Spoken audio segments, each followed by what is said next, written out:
Welcome to Solvetic, your channel to always learn technology easily.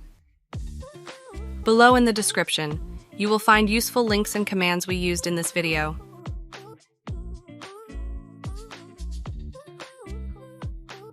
Today in Solvetic, we will see how to remove hardware-reserved RAM. To start, in the search box, enter msconfig, open System Configuration.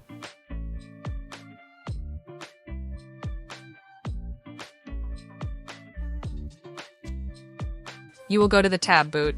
Here, click on Advanced Options. You must uncheck the box, Maximum Memory. Apply these changes and you can restart the system later. Now enter Advanced in the search box. Open See the Advanced System Settings. There, click on the Settings button in the section Performance. In the tab Advanced, open Change which you see in Virtual Memory. You must leave the box, Custom Size, and then click on Set.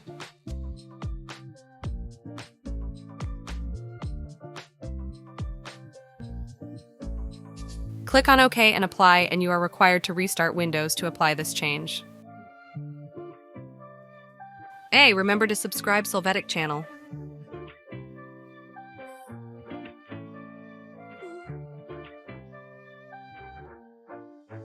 We hope it has been helpful for you. Here are links to watch more videos of your interest and subscribe to the Solvetic channel. Thank you.